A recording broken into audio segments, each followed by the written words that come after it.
शुरू करते हैं भैया फिर।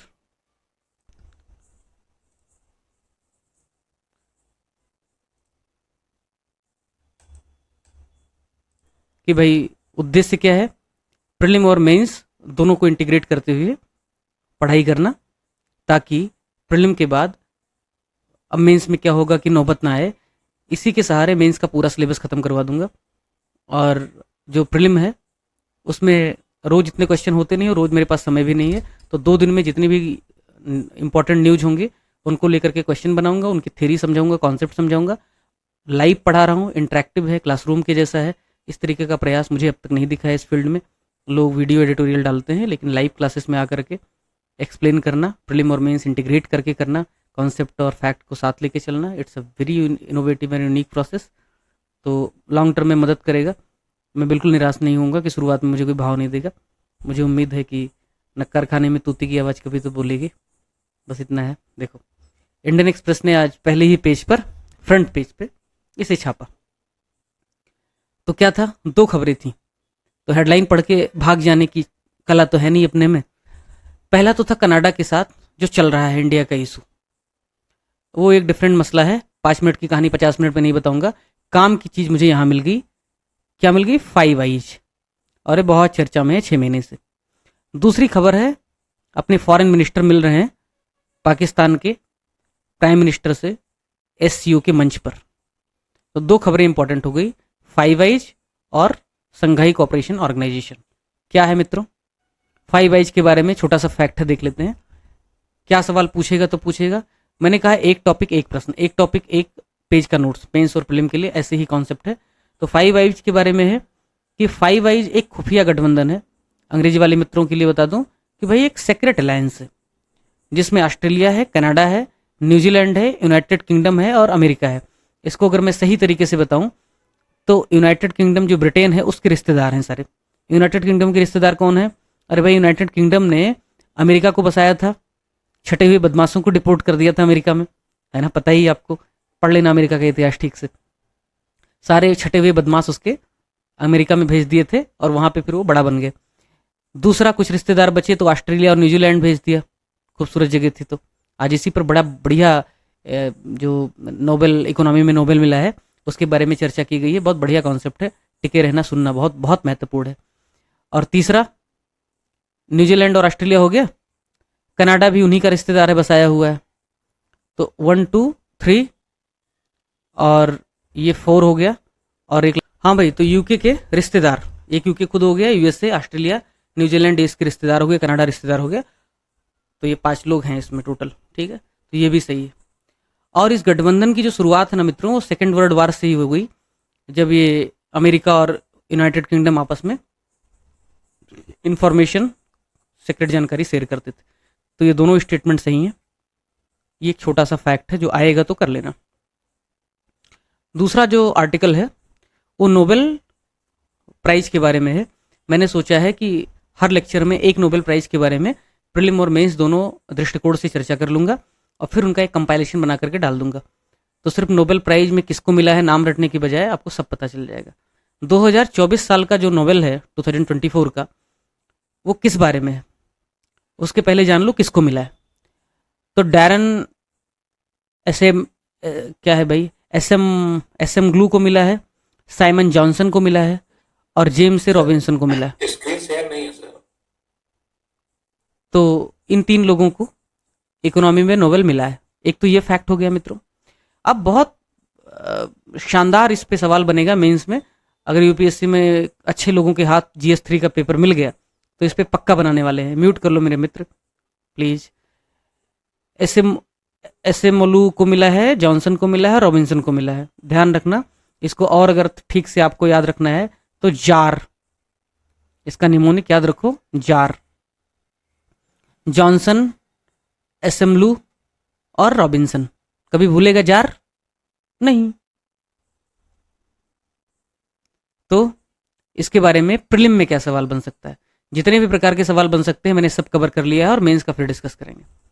प्रीलिम में सवाल बन सकता है, इस साल का जो इकोनॉमी का नोबेल प्राइज है वो डैरन एसेम्बलू, साइमन जॉनसन और जेम्स रॉबिन्सन को मिला है और मैंने इनको नाम दे दिया है जार। जार को मिला है और उनका रिसर्च है how societal institutions shape economic prosperity. बस ध्यान रखो कि ये स्टेटमेंट सही है और इसके बारे में पूरा विश्लेषण अभी कर रहा हूँ, तो ये स्टेटमेंट पूरी तरह से सही है। दूसरा है, अर्थशास्त्र के क्षेत्र में जो नोबेल पुरस्कार है वो स्वीडिश जो रिक्स बैंक है उसके द्वारा स्पॉन्सर्ड एक प्राइज है और इसे royal Swedish academy of sciences द्वारा दिया जाता है हर साल। ये भी सही है। अंग्रेजी वाले मित्र परेशान ना हो, इतना कुछ कठिन अंग्रेजी नहीं है, मैं ऐसे बोल देता हूँ। In the field of Nobel prize for economics is given by Swedish Risk Bank and is sponsored by the same, and it is awarded annually by the Swedish Academy of Sciences in the field of economy for the researchers. साल 2023 का Nobel पुरस्कार Claudia Goldin को दिया गया। महिला हैं, Claudia Goldin को मिला 2023 का नोबेल इकोनॉमी का पुरस्कार। ये भी सही है। ये सारे स्टेटमेंट सही हैं। अब मैं 2024 के नोबेल प्राइज के बारे में आगे बढ़ूं उसके पहले मैं 2023 का क्लियर कर देता हूँ। अवार्ड वाला जो हमारा करंट अफेयर की शोध श्रृंखला का वीडियो है, 5-7-10 मिनट का वीडियो है, उसमें हमने सारे नोबेल पुरस्कार को कवर कर लिया था, लेकिन फिर भी इसको बता देता हूँ। क्लाउडिया गोल्डिन ने लास्ट ईयर 2023 में जो पुरस्कार नोबेल का जीता था उसमें उन्होंने क्या कहा था ना मित्र, कि ये महिला है, मान लो ए है, ए की बड़ी अच्छी सैलरी थी, सब अच्छा मस्त चल रहा था, फिर इनकी हो गई शादी और फिर परिणाम स्वरूप हो गए बच्चे, और फिर इनकी जो करियर थी वो ग्राफ, ऐसे अगर मैं ठीक से समझाऊं इसको, तो ये है इनका करियर, ये है इनका करियर, बहुत अच्छा चल रहा है। जैसे शादी और बच्चे होते हैं नीचे आना शुरू हो जाता है और फिर ऐसे फ्लैट हो जाता है, कुछ खास ग्रोथ होता नहीं है, डाउन रहता है, और फिर बच्चे बड़े होने लगते हैं, महिलाएं जब नया स्किल सीखती हैं और कुछ सरकारी एफर्ट के साथ फिर उनका करियर आगे बढ़ता है। इसको इन्होंने कहा U shaped career, U shaped participation in economy. बहुत शानदार था, लेकिन बच्चे की वजह से, फैमिली की वजह से लेबर मार्केट में इनका पार्टिसिपेशन नहीं हो पाया। और इन सभी चीज़ों को सोसाइटी के कुछ टैबूज हैं, कुछ उनके बाधाएं हैं, उसको कहा जाता है ग्लास सीलिंग, जिसको आप मेंस में कोट करके आना है सब, कि महिलाएं स्टेम एजुकेशन में पुरुषों के बराबर हैं, महिलाएं ग्रास एनरोलमेंट रेशियो में पुरुषों से आगे हैं, हर लिहाज से बेहतर हैं, लेकिन उसके बावजूद एम्प्लॉयबिलिटी में आज भी सिर्फ 32% है उनकी एम्प्लॉयबिलिटी। इकोनॉमिक जो लेबर फोर्स पार्टिसिपेशन है महिलाओं का वो सिर्फ 32% है, जबकि मेल का 50% से ज़्यादा है, 60-70% के बीच। दूसरा, वेज गैप भी बहुत ज़्यादा है। तीसरा, पिंक कलराइजेशन अब जॉब हो गया है, यानी उनको नौकरी भी मिलेगी तो कहाँ, अस्पताल में नर्स के तौर पे, काउंसलर के तौर पे, हाँ ऐसे सॉफ्ट जगहों पर। उनको सीईओ बनाते बहुत मुश्किल से। एक फाल्गुनी नायर आपने देख लिया होगा, दूसरा वो कौन सी हैं, उसकी दवा जो है अपनी, कौन सा कौन, उसकी संस्थापक, एक इंदिरा नुई, आपने पेप्सी को देख लिया होगा आपको, हाँ, अदरवाइज आपको दिखेगा नहीं ज़्यादा, ठीक है ना। तो तीसरा स्टेटमेंट समझ में आ गया होगा। अब दूसरे स्टेटमेंट पे बात करते हैं। नोबेल पुरस्कार के बारे में मैंने फैक्ट लिख दिया है, इसको देख लेना फ्री होना तो।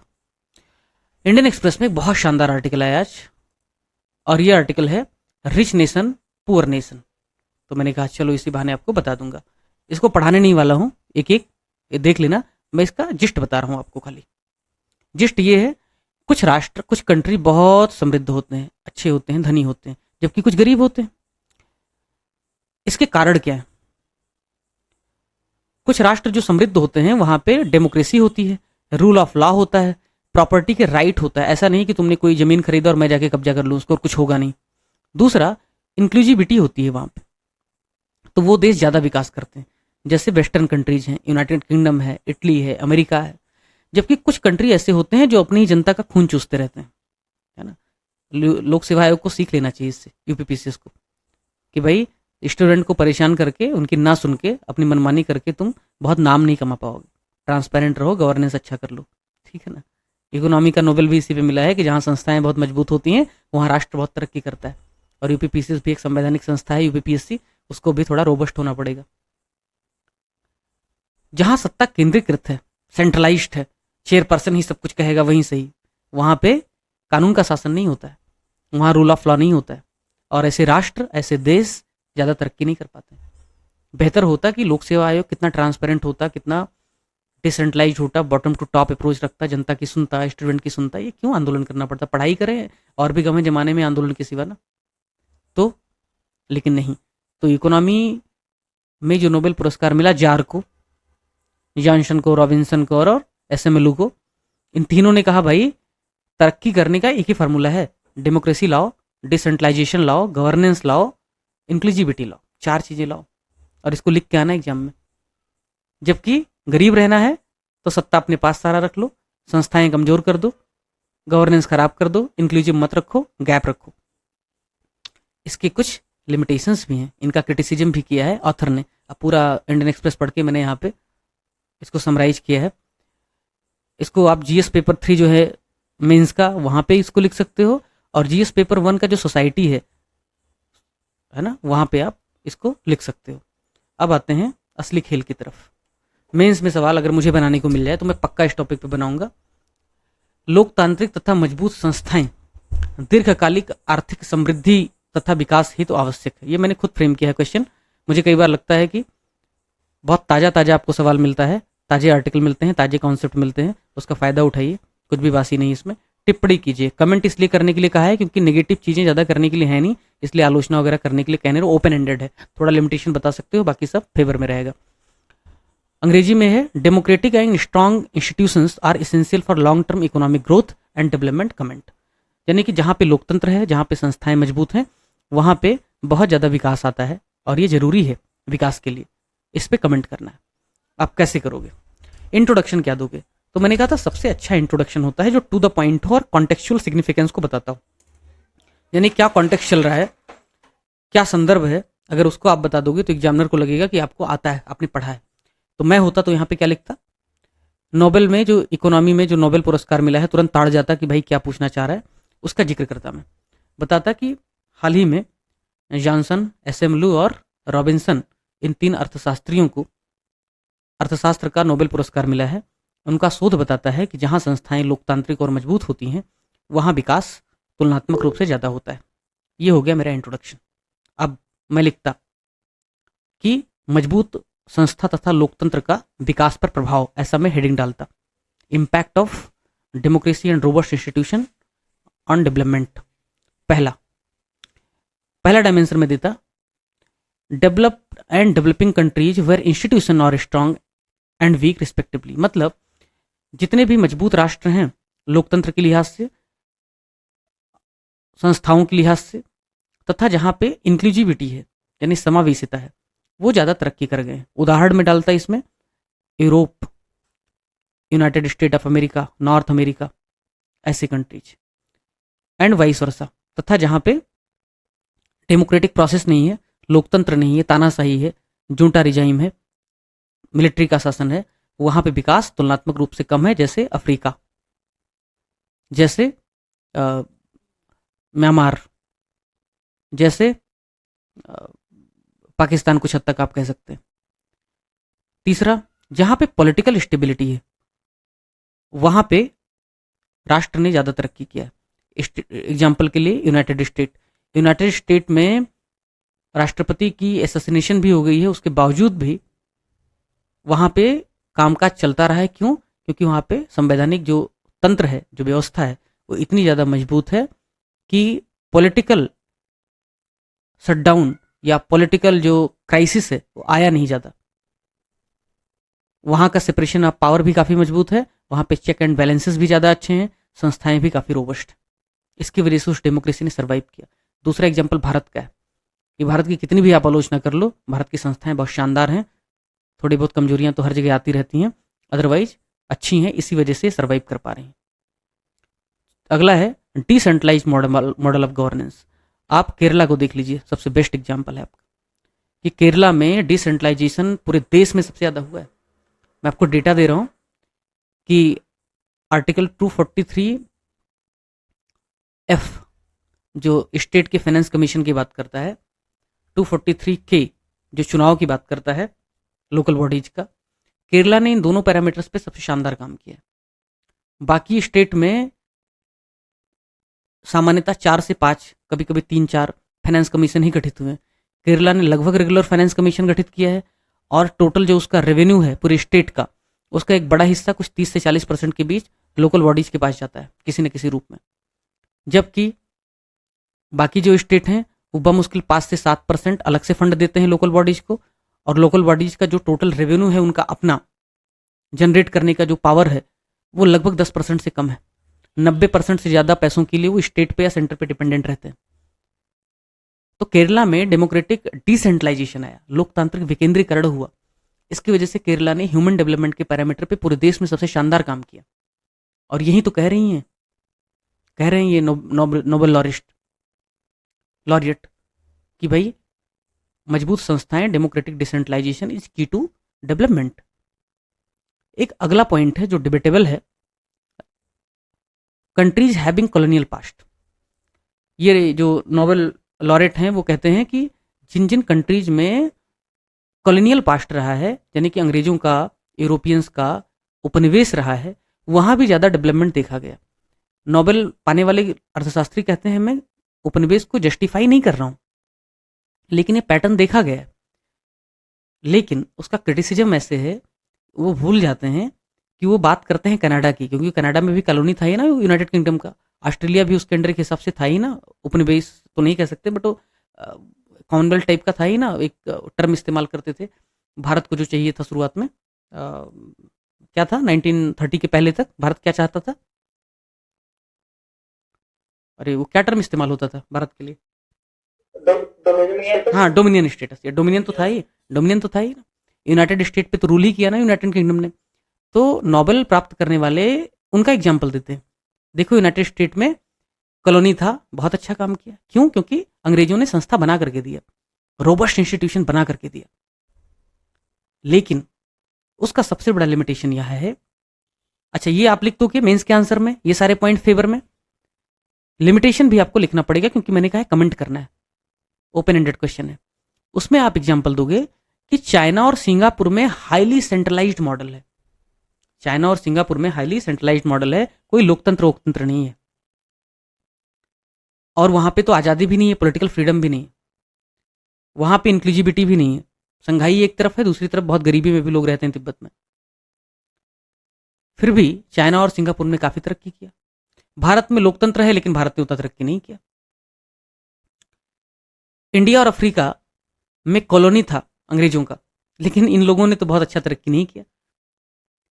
तो ये लिमिटेशन में आप लिखोगे, ठीक है ना, इसको क्रिटिसाइज करने के लिए। अब इसका कारण यह है कि अंग्रेजों ने अमेरिका में इंस्टीट्यूशन डेवलप किए, ऑस्ट्रेलिया में इंस्टीट्यूशन डेवलप किए, कनाडा में किए, क्योंकि उनको वहां रहना था। तो उन्होंने अच्छे इंस्टीट्यूशन डेवलप किए, मजबूत इंस्टीट्यूशन डेवलप किए और उनको ग्रो होने दिया। भारत में जो इंस्टीट्यूशन डेवलप हुए वो इंस्टीट्यूशन किस हिसाब से थे, इंडस्ट्रियल नहीं थे कि जिससे भारत का फायदा हो, इंडस्ट्रियलाइजेशन नहीं हुआ। पुलिस जैसे इंस्टीट्यूशंस, जुडिशरी जैसे इंस्टीट्यूशन डेवलप हुए ताकि पनिशमेंट दिया जा सके, ताकि लोगों को कंट्रोल किया जा सके। और इंडस्ट्रियल अगर इंस्टीट्यूशन डेवलप भी किया तो इस तरह से किया कि अंग्रेजों को ज़्यादा फायदा हो, ब्रिटेन को ज़्यादा फायदा हो। इसी वजह से जीरो ड्यूटी पर वहां से हमारे यहाँ सारे सामान आते थे, इंपोर्ट होते थे, और हमारे यहाँ से कुछ फिनिक्स गुड जाते थे, बने हुए माल जाते थे, तो फिर उस पर 200-300 400% टैक्स लगाया जाता था, टैरिफ बैरियर होता था, और कच्चा माल जाता था तो सस्ते में जाने देते थे। इस तरीके का मैकेनिज्म था, यानी विभेदकारी डिस्क्रिमिनेटरी इंस्टीट्यूशंस और मॉडल ऑफ गवर्नेंस अंग्रेजों ने यहाँ डेवलप किया हमारे थर्ड वर्ल्ड की कंट्रीज में, जबकि यूरोपियन कंट्रीज में या फर्स्ट वर्ल्ड की कंट्री में उन्होंने अपने फायदे के लिए अच्छे से इंस्टीट्यूशन डेवलप किए। तो ये विभेदकारी नीति की वजह से हम डेवलप नहीं कर पाए, इसलिए कॉलोनियल रूल जहां पे है वहां पे डेवलपमेंट हुआ है, ऐसा नहीं है। These are exceptions. कंक्लूजन क्या लिखोगे कि मजबूत संस्थाएं तथा लोकतंत्र लॉन्ग टर्म के लिए, दीर्घकालिक विकास के लिए आवश्यक होती हैं। गवर्नेंस तथा इंक्लूसिविटी इसके और आयाम हैं। इसीलिए भारत सरकार ईज ऑफ डूइंग बिजनेस और मिनिमम गवर्नमेंट मैक्सिमम गवर्नेंस पर जोर दे रही है, ताकि भारत को तीसरी बड़ी अर्थव्यवस्था या 2047 तक विकसित राष्ट्र बनाया जा सके। ऐसा कुछ कर सकते हो आप, ठीक है ना। चाइना वाले इशू में तो चाइना लॉन्ग टर्म में सर्वाइव नहीं कर पाएगा, ऐसा इकोनॉमिस्ट बोलते हैं, क्योंकि जिस दिन वहां पॉलिटिकल इंस्टेबिलिटी आएगी वो बर्बाद हो जाएगा, और शुरू होना तो स्टार्ट हो गया। ये था इसका मेंस का एस्पेक्ट, मेंस के क्वेश्चन पे। अब अगला एक टॉपिक है, ये शरीफ मिल रहे हैं अपने एक्सटर्नल अफेयर्स मिनिस्टर से एससीओ के समिट में, यानी कि संघाई कोऑपरेशन ऑर्गेनाइजेशन के समिट में। तो संघाई कोऑपरेशन ऑर्गेनाइजेशन के बारे में प्रीलिम का क्वेश्चन देख लो। इसकी स्थापना कब हुई थी? बोलो बोलो भाई।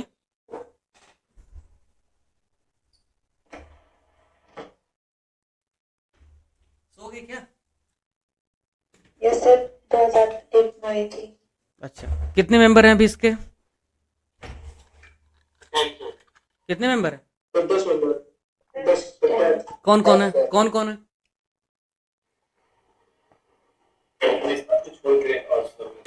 हम्म,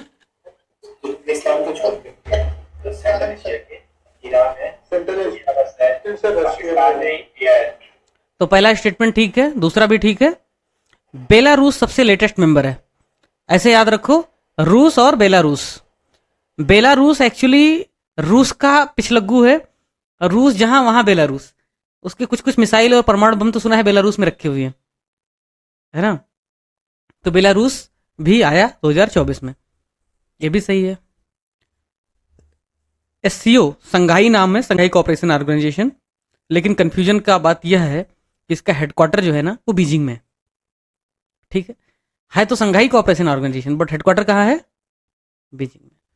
तो ये भी सही है। एक RATS रीजनल एंटी टेरर जो स्ट्रक्चर है वो भी इसका बहुत महत्वपूर्ण हिस्सा है, बट इसका हेडक्वार्टर कहाँ है? उज्बेकिस्तान के ताशकंद में। This is also right. इसका जो ऑफिशियल लैंग्वेज है वो क्या है? रूसी तथा चीनी है। कॉमन सेंस की बात है, हिंदी थोड़े रखेंगे यार, और अंग्रेजी नहीं रखेंगे क्योंकि एंटी वेस्ट एजेंसी है, तो रूसी और चीनी रखेंगे। भारत पाकिस्तान ने कब ज्वाइन किया? 2017 में ज्वाइन किया। अगले कार्यकाल की अध्यक्षता कौन करेगा? चीन करेगा। और एक नया फैक्ट है, किंगदाओ करके चीन का एक शहर है, 24-25 के लिए एससीओ की कल्चरल कैपिटल होगी। मुझे लगता है संघाई कोऑपरेशन ऑर्गेनाइजेशन से रिलेटेड जितने फैक्ट हैं सब कवर कर दिए एक ही क्वेश्चन में। तो संघाई कोऑपरेशन ऑर्गेनाइजेशन के लिए 5 सवाल करने की जरूरत नहीं है, एक ही सवाल में काम खत्म हो जाएगा। और अभी इसको मेंस एस्पेक्ट से भी बात कर लेंगे। इस साल सबमिट हो रहा है, 9 साल के बाद कोई भारतीय विदेश मंत्री अब जा रहा है पाकिस्तान। भारतीय विदेश मंत्री तो छोड़ दो, ट्रैक 1 डिप्लोमेसी तक भी नहीं हुई है हमारी काफ़ी सालों से, 2016-17 के बाद से, 19 के बाद से तो बिल्कुल नहीं हुई है, 19-20 से। ट्रैक 1.5 और ट्रैक 2 डिप्लोमेसी ही हुई है। और ट्रैक 1.5 और ट्रैक 2 डिप्लोमेसी क्या है? मैंने कल पढ़ाया था, कल अस्तित्व वाले बैच में पढ़ाया था ना इसे। ट्रैक 1.5 और ट्रैक 2 डिप्लोमेसी कल अस्तित्व वाले में पढ़ाया था कि भाई जब नॉन ऑफिशियल मेंबर या ऑफिशियल मेंबर अनऑफिशियल कैपेसिटी में मिलते हैं अलग अलग राष्ट्रों के साथ डिप्लोमेटिक वार्ता के लिए, तो ट्रैक 1.5 और ट्रैक 2 डिप्लोमेसी होती है। ठीक है, सरकार उससे पल्ला झाड़ लेती है, जैसे कि तालिबानियों से भारत के कुछ ऑफिशियल मिले थे कतर में, ठीक है ना, ऐसा रिपोर्ट में आया था। ठीक है, तो फिर से देख लो, 2001 में हुआ, 10 सदस्य हैं। बेलारूस लेटेस्ट मेंबर है 24 में। सेक्रेटरीट बीजिंग में है, मतलब हेडक्वार्टर।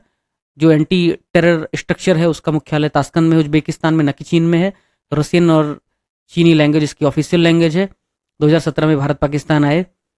चाइना अगले कार्यकाल के लिए अध्यक्षता करेगा। किंगदाओ चीन को 2024-25 के लिए कल्चरल और टूरिस्ट कैपिटल डिक्लेयर किया गया है। ये सारे 9 के 9 स्टेटमेंट से ही हैं। ठीक है, अब आओ मेंस खेल लेते हैं। क्वेश्चन है, संघाई कोऑपरेशन ऑर्गेनाइजेशन प्रायः एंटी बेस्ट के तौर पे देखा जा रहा है, और पिछले 2-3 सालों से इस बात की बहुत चर्चा है।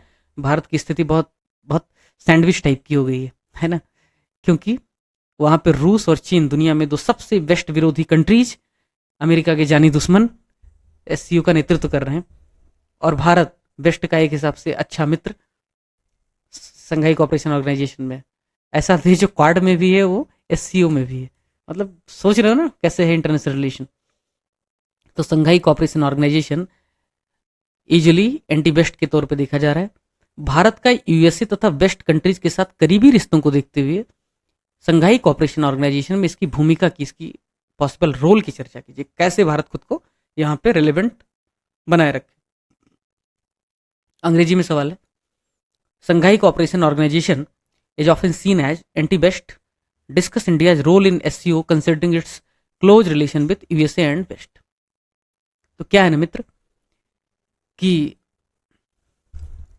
शुरुआत में एससीओ भारत ज्वाइन करे या ना करे, इसको लेकर के भारत में बड़ी हुई बहस।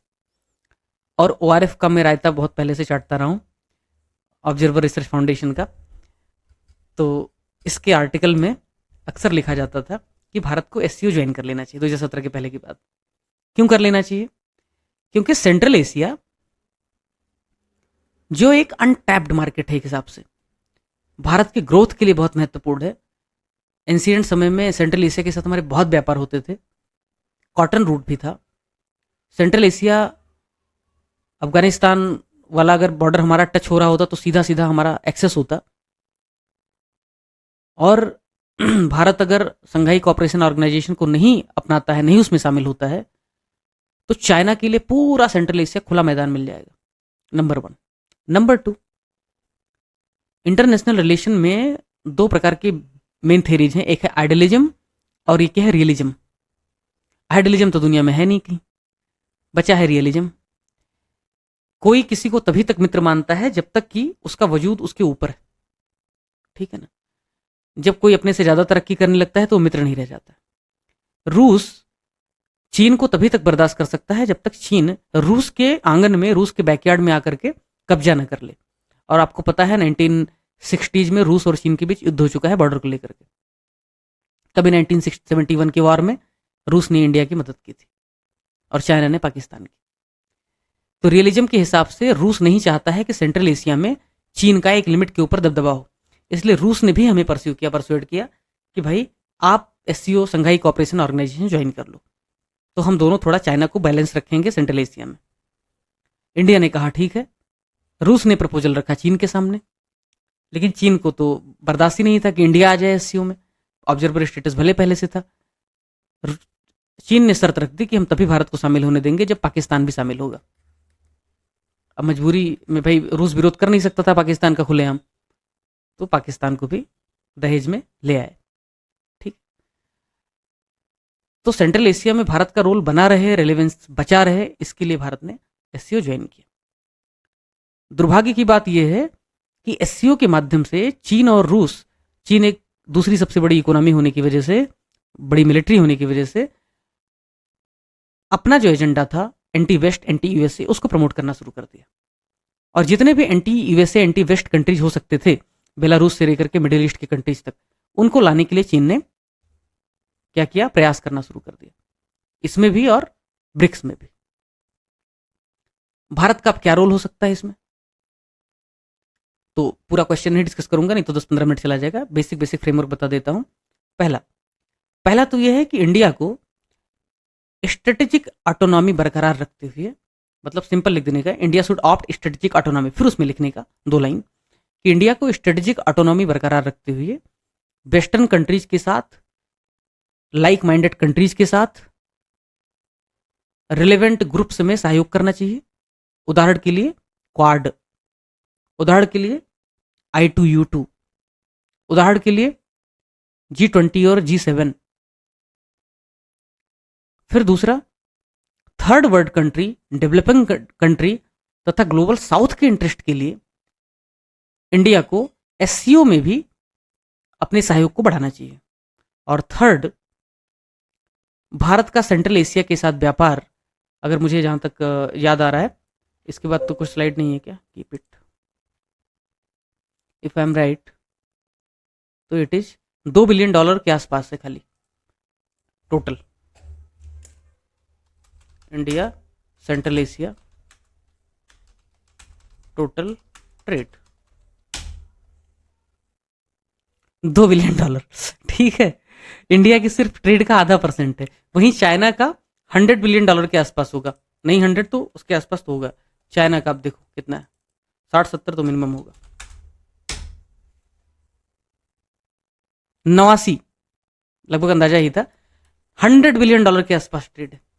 हम कहां कंपीट कर पाएंगे? We have massive opportunity, huge opportunity to trade with central Asian countries. तो इसकी वजह से हमें एससीओ में बने रहने की जरूरत है। नंबर 3, पूरी तरीके से कम्युनिकेशन कट करने से अच्छी बात नहीं है। पाकिस्तान के साथ क्राइसिस की स्थिति में एससीओ की हम मदद ले सकते हैं, नंबर 1। नंबर 2, पाकिस्तान टेररिज्म पे कंट्रोल रखे, इसकी वजह से जो रैट्स मैकेनिज्म है, रीजनल एंटी जो टेरर स्ट्रक्चर है, उसकी मदद लेकर के हम पाकिस्तान के टेररिज्म जो स्पॉन्सर करता है उसको हम कंट्रोल कर सकते हैं। इसलिए भारत को चाहिए, निष्कर्ष में आप कंक्लूजन में लिखोगे कि इंडिया की आज समय की जरूरत है, समय की आवश्यकता है कि भारत एससीओ तथा वेस्टर्न कंट्रीज दोनों के साथ सहयोगात्मक रवैया रखे और कोशिश करे कि ग्लोबल साउथ की आवाज़ के साथ साथ जो डेवलप्ड कंट्रीज हैं, वेस्टर्न कंट्रीज हैं, लाइक माइंडेड कंट्रीज है, उनके साथ भी अपने ग्रोथ के लिए, अपने डेवलपमेंट के लिए, अपने इवॉल्वमेंट के लिए, इवोल्यूशन के लिए काम करे। ठीक है। और बड़े बड़े बात, global south, peace, regional stability, anti terrorism, ऐसे शब्द डाल देने का, सप्लाई चेन, ट्रेड, ऐसे सब है ना, वर्ल्ड इकोनॉमी, ऐसे सब, स्ट्रेटेजिक ऑटोनॉमी, ऐसे सब लिख देने का, तो इससे ठीक ठाक प्रभाव पड़ेगा। जैसा कि मैंने तय किया था कि भाई 30 मिनट में हम क्वालिटी कंटेंट डिलीवर करेंगे, 3-4 क्वेश्चन, 5 क्वेश्चन प्रीलिम के, 1 से 2 क्वेश्चन मेंस के, ऐसा हम करने वाले हैं। एग्जैक्ट 30 मिनट हुआ है, हमने 2 मेंस के क्वेश्चन डिस्कस कर लिए, 3 प्रीलिम के क्वेश्चन डिस्कस कर लिए, और कल और आज मिलाकर के जितनी महत्वपूर्ण आर्टिकल और इंपॉर्टेंट चीज़ें थी वो हमने कवर कर लिया, जो आपके सिलेबस के हिसाब से महत्वपूर्ण था। अदरवाइज गड्ढा, तालाब, नदी अगर सब कुछ कवर करना होगा तो फिर तो कोई फायदा नहीं है। ठीक है ना, क्योंकि अपने को 2 घंटे में बात कहनी आती नहीं। कोई सवाल हो तो ले लेता हूँ, अदरवाइज आप लोग पढ़ाई में लग जाइए फिर। ठीक, बोलो भैया। सर एक सवाल था। बोलो। सर जो आपने ये क्वेश्चन बताया democratic and strong institution are essential for the long term, तो इसका आंसर ऐसे ही फ्रेम कर सकते हैं क्या कि vision for the long term and economic growth and development in democratic and strong institution where, जहाँ पे ये है तो इसका रीजन क्या सकता है, जैसे कि इंक्लूसिविटी हो जाएगी, participation of people in decision making, rule of laws, rural welfare, strong decision making and जो फास्ट डिसीजन मेकिंग हो जाएगी क्योंकि स्ट्रांग इंस्टीट्यूशंस है।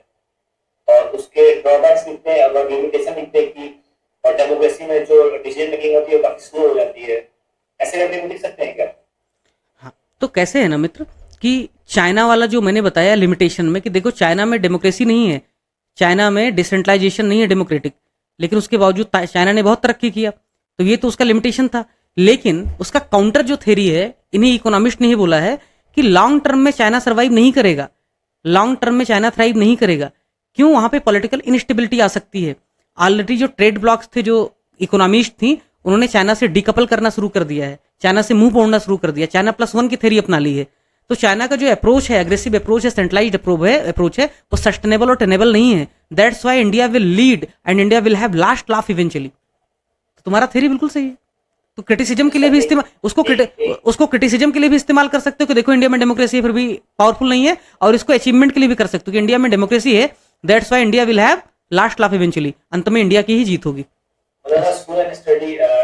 Win the race.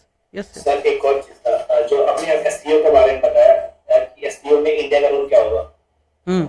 बोलो। सर उसमें एक अगर हम उसमें एक लिमिटेशन टाइप की बात करें, मतलब नेगेटिव टर्म में, तो सर जैसे कि अगर एससीओ में जो मेंबर्स हैं वो जो चाइना और रशिया के एक्सेप्ट रशिया और चाइना कोई बड़ी इकोनॉमी नहीं है, तो अगर हम ये बोल दें कि एससीओ में हमने अपना स्टेक लेना चाहिए क्योंकि हम ऑलरेडी इंगेज हैं चाइना और रशिया से ब्रिक्स में, तो ये हम कैसे कर सकते हैं क्या उसमें? मैं समझा नहीं, मतलब तुम कह रहे हो कि एससीओ में नहीं रहना चाहिए इंडिया को, ऐसा? नहीं सर, मैं ये नहीं कह रहा, मैं ये कह रहा हूँ कि एससीओ में ऑलरेडी हमारा जो स्टेक है, मतलब हम रहना चाहिए, मगर उतना पार्टिसिपेशन, मतलब उतना इंपॉर्टेंस नहीं देना चाहिए जितना कि अगर हमें ब्रिक्स को देना चाहिए एज कंक्लूजन में।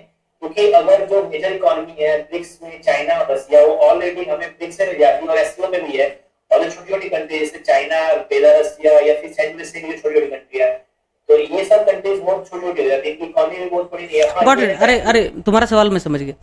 तो इंडिया, तुमको थोड़ा म्यूट कर देता हूँ, तुम्हारी आवाज आ रही। आपको क्या लगता है कि इंडिया ने ऐसा सोचा? नहीं, इंडिया ऑलरेडी ऐसा सोच चुका है। हमारे फॉरेन पॉलिसी बनाने वाले ऑलरेडी सोच चुके हैं। उन्होंने ब्रिक्स को पहले प्रमोट किया, ब्रिक्स को सबसे ज्यादा प्रमोट किया, एससीओ को साइड में रखने की कोशिश की। क्यों? क्योंकि ब्रिक्स में इंडिया और रूस और ब्राजील जो इप्सा में भी थे, वो मिल करके ब्रिक्स में एक ब्लॉक बनाते थे और चाइना को काउंटर भी, थोड़ा बैलेंस भी रखते थे और थोड़ा सा ज्यादा बैलेंस डिसीजन हो पाता था। तो इंडिया ने हमेशा और हमेशा ब्रिक्स को ही ज्यादा भाव दिया। प्लस इंडिया ब्रिक्स और इप्सा का फाउंडिंग फादर था, इसकी वजह से हमारे लिए वो ज्यादा महत्वपूर्ण था। अनफॉर्चुनेटली एससीओ, संघाई कोऑपरेशन ऑर्गेनाइजेशन का महत्व इसलिए बढ़ता जा रहा था क्योंकि सेंट्रल एशियन कंट्रीज थे एक नंबर 1 सेंट्रल एशियन कंट्रीज भी उसमें आ गए थे। नंबर 2 जिनका जियो पॉलिटिकल और जियो स्ट्रेटेजिक इंपॉर्टेंस कहीं ज़्यादा था, ब्राज़ील और भारत की तुलना में, स्पेशली ब्राज़ील की तुलना में। दूसरा, यूक्रेन वार, क्रीमिया का जो वार हुआ था वो। और तीसरा, रूस पे जो, ईरान पे जो सैंक्शंस वगैरह लगाए गए वेस्टर्न कंट्रीज के द्वारा, कोविड जो हुआ जिससे चाइना का आइसोलेशन हुआ, इन सबकी वजहों से रूस और चीन की एक एक्सिस, एक धुरी डेवलप होती जा रही थी, और जो न सिर्फ प्रभावशाली होती जा रही थी बल्कि एससीओ के महत्व को उभार रही थी। ब्रिक्स ठंडे बस्ते में जा रहा था। भारत अगर ब्रिक्स ब्रिक्स करता रहता तो ये चीन और रूस एससीओ को ज्यादा प्रमोट करते, ब्रिक्स ठंडे बस्ते में चला जाता और इंडिया इरेलेवेंट हो जाता। और चाइना ने ये गेम ऑलरेडी कर दिया था। चाइना ने जब ब्रिक्स में मिडिल ईस्ट के कंट्रीज को लाने के लिए शुरुआत कर दिया ना, तभी समझ में आ गया था चाइना नहीं चाहता है कि भारत का इसमें दबदबा रहे। इसी वजह से वो बाकी देशों को भी लाना चाह रहा है, अपने लाइक माइंडेड कंट्रीज को, ताकि न्यूट्रल किया जा सके इसको। तो पॉलिसी मेकर ने पहले ही सोच लिया था। सर लेकिन जब ब्रिक्स एक्सपांड हो रहा है तो वो तो चाइना के लाइक माइंडेड से ही आ रहे हैं। अरे हाँ, वही तो प्रदुमन, वही तो बात है कि इंडिया नहीं चाहता है। सच यही है कि इंडियन डिप्लोमेट्स परेशान है इस बात से कि कैसे ब्रिक्स में एंट्री रोकी जाए। लेकिन इंडिया पे टैगलाइन लग गया है ना स्विंग पावर का, क्योंकि वो वेस्ट को भी नहीं संभाल पा रही और ईस्ट में भी जितने इनके दो सुपर पावर मतलब चाइना और रशिया को बैलेंस नहीं कर पा रही। हाँ, तो फॉल्ट है ना। इंडिया की मजबूरी ये है कि ब्रिक्स में मिडिल ईस्ट के जो कंट्री हैं, अरबियन कंट्रीज है, अरेबिक कंट्रीज है, ईरान है, उनको आने का विरोध कैसे कर सकता है, क्योंकि वो भी इंडिया के फ्रेंड हैं। अगर वो बोलेगा तो वो कंट्रीज बोलेंगे अरे भाई तुम्हारे पेट में क्यों दर्द होता है, तुम तो हमारे दोस्त हो।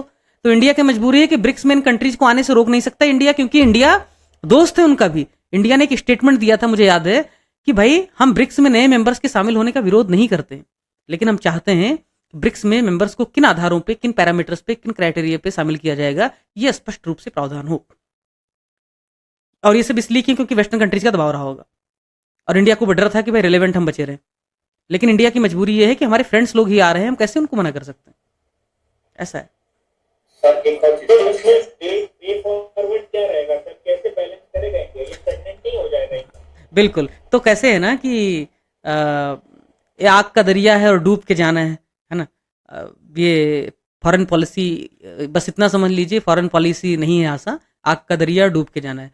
तो करना क्या है, अंत में लिखना है इंडिया फर्स्ट के विजन के साथ स्ट्रेटेजिक ऑटोनॉमी को अपनाते हुए, लाइक माइंडेड के सपोर्ट को साधते हुए भारत को कोशिश करनी चाहिए कि हमारा जियो पॉलिटिकल और जियो स्ट्रेटेजिक इंटरेस्ट तथा विश्व पटल पर हमारी भूमिका बेहतर कोलैबोरेशन के साथ बढ़ती रहे। ऐसा ही कुछ हो पाएगा। इंडिया कभी स्टैंड नहीं ले पाएगा किसी एक का। और भारत की ये खासियत भी समझ लो और कमी भी समझ लो।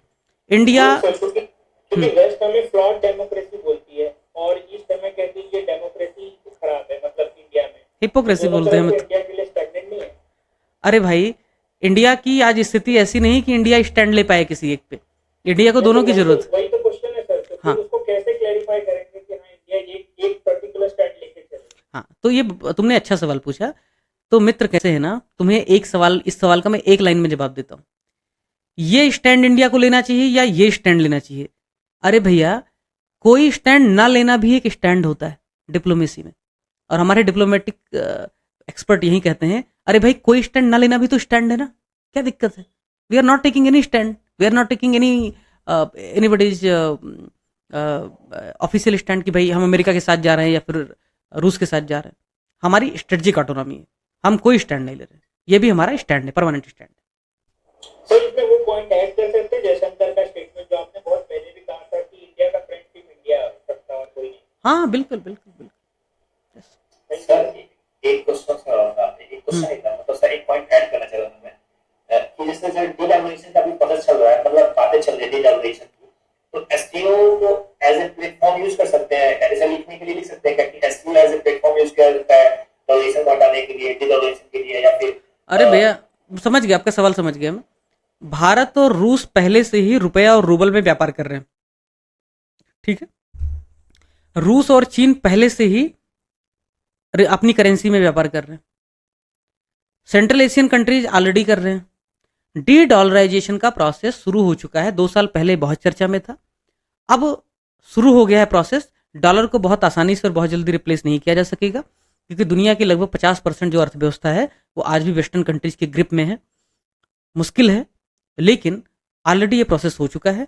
भारत खुद 3-4 कंट्रीज के साथ कर रहा है, जापान के साथ कर रहा है, रूस के साथ कर रहा है, यूएई के साथ कर रहा है, और नेपाल के साथ तो हमारा चल ही रहा था। तो de dollarization already started. SCO उसमें एक कैटलिस्ट का काम कर रहा है। सब लिख सकते हैं ना, मैं प्लेटफॉर्म यूज कर सकते हैं। बिल्कुल बिल्कुल, लेकिन कहाँ लिखना है, कैसे लिखना है, वो थोड़ा देख लेना है। हर चीज हर जगह नहीं लिख सकते, देख लेना थोड़ा। हाँ सर, ये प्रॉब्लम बहुत आता है। पॉइंट तो पता रहते हैं, लेकिन कहाँ डालना ये नहीं पता चलता। वो हो जाएगा प्रैक्टिस से, अरे प्रैक्टिस से। इंडियन मालदीव और इंडियन बांग्लादेश के रिलेशन को भी पढ़ रहे थे ना कनाडा को, तो फिर पॉइंट्स तो आ रहे थे, लेकिन कहाँ डालना है और स्टार्टिंग पॉइंट ही कैसे करें वही नहीं आ रहा था। तो कैसे ना, प्रायोरिटाइजेशन इसको बोलते हैं कि कौन सा महत्वपूर्ण पॉइंट कब रखना है, पहले रखना है, बाद में रखना है, ये सब प्रैक्टिस से आ जाएगा। अभी मेरी दोस्त है, शायद अभी कुछ सेशन भी लेगी वो, तो उससे मेरी बात हो रही थी। उसका जब मैं कॉपी चेक कर रहा था बीच में, जब सेशन यूपीएससी का उसका मेंस चल रहा था, तो उसकी सबसे बड़ी समस्या ही यही थी। उसके पास पॉइंट बहुत शानदार थे, लेकिन सबसे शानदार पॉइंट सबसे नीचे रखती थी और सबसे रद्दी बोगस पॉइंट सबसे ऊपर। तो मैं कहता था क्यों भाई, ऐसे तिजोरी बचा के रखा है क्या लास्ट के लिए? सबसे अच्छा पॉइंट सबसे पहले होना चाहिए, जैसे चेहरा सबसे सामने आता है, ठीक है? तो ऐसे होना चाहिए, और वो प्रैक्टिस से आएगा, एक दिन में नहीं आएगा। रोम एक दिन में नहीं बसा है। और मैं फिर से कह रहा हूँ, एक कहना नहीं चाहिए, थोड़ा नार्सिसिज्म, थोड़ी आत्ममुग्धता झलकती है। 15 साल की उम्र से है ना, मैं अंग्रेजी अखबार पढ़ रहा हूँ, लीडिंग न्यूज़पेपर्स, और क्लास 8th में था, क्योंकि मेरी 18 साल में ग्रेजुएशन हो गया था, तो उससे थोड़ा अंदाजा लगाओ कि 15 साल की उम्र में मैं 12th में था। तो मैं क्लास 8 से न्यूज़पेपर पढ़ रहा हूँ, एडिटोरियल पढ़ रहा हूँ अभी प्रॉपर। और मेरे पास 8th 9th 10th में डिबेट वगैरह में करता था, क्लास 5th में पहला भाषण दिया था, तो इतने बंडल हो जाते थे एडिटोरियल के खाली। मुझे अब भी याद है, भरत झुंझुनवाला वगैरह सब, वो सब क्या नाम, अरुण नेहरू वगैरह दैनिक जागरण में लिखते थे, और वो सारे अखबार खरीद नहीं सकता था, तो हाँ, तो दैनिक जागरण में निकला होगा उस समय, कवि सम्मेलन वगैरह में या भाषण वगैरह में। तो मैं कहना ये चाह रहा हूँ कि उस समय चाय की दुकान पे जाता था, नाई की दुकान पे जाता था, एक अखबार लेता था, और बाकी 2-3 अखबार हिंदुस्तान वगैरह में उस समय लिखते थे, शशि शेखर लिखते थे शनिवार के दिन कॉलम, वो सब फाड़ करके घर ले आता था, और फिर उसको बाद में पढ़ता था, और फिर उसको डिबेट में यूज करता था, ठीक है ना, क्योंकि भाई पुरस्कार तो जीतना था अपने को। तो वो रोम एक दिन में नहीं बनता है। अब उम्र, इतना साल बीत गया मुझे एडिटोरियल पढ़ते हुए, अखबार पढ़ते हुए, और वो भी जितने शानदार अखबार हैं सब, जितने शानदार आर्टिकल हैं सब, एक दिन में 3 से 4 अखबार पढ़ता हूँ। मैंने नहीं सोचा था कि मैं ऐसे, समय नहीं था इसलिए करूँगा, फिर मेरे ध्यान में ऐसे आया कुछ दिनों से कि भाई जब इतना पढ़ता हूँ, तो अगर मैं आधे घंटे दे दूंगा, थोड़ा सा कंटेंट डेवलप कर दूंगा, थोड़ा किसी को बोल दूंगा पीपीटी बनाने के लिए, मदद ले लूंगा किसी सज्जन व्यक्ति की, तो औरों को कितना भला हो जाएगा। क्योंकि आधे घंटे की चीज़ लोग 2 घंटे में बताते हैं, वो भी उनको सिलेबस नहीं पता होता, कुछ भी बोलते हैं। कुछ लोग हैं 2-5% जो अच्छा काम कर रहे हैं, अदरवाइज अधिकतर लोग क्या करते हैं, कुछ भी पढ़ाते, कुछ भी रटाते हैं। तो बेहतर ये होगा कि भाई धीरे धीरे धीरे करके इंटीग्रेशन आया, डेवलपमेंट हो, इवोल्यूशन हो पढ़ाई के क्षेत्र में, अच्छा है ना। 10 लोग भी मुझे फॉलो करेंगे, मेरे लिए खुशी है। जरूरत नहीं मुझे 10,000 लोग फॉलो करें, 10 लोग भी करेंगे उतना काफ़ी है। जरूरी थोड़ा है कि मैं मठाधीश बन जाऊँ। खुश होना यार, शांता सुखा है ऐसे, तो धीरे धीरे हो जाएगा। तनाव सर दिल्ली कब आएंगे? अब तो ऑफिशियल नोटिस आ भी गया। हाँ, अच्छा सवाल था। दिल्ली जाऊँ कि इलाहाबाद में तय नहीं कर पा रहा हूँ, प्रयाग शायद जाऊँगा पहले, फिर दिल्ली आता हूँ। भाई दिल्ली आइए, फिर इलाहाबाद जाइए, यहाँ से आपने मैं भी चल दूंगा। करता हूँ भाई, करता हूँ। चलो आज शुभ रात्रि, 12 बजने से पहले गुड नाइट बोल देता हूँ। बाय।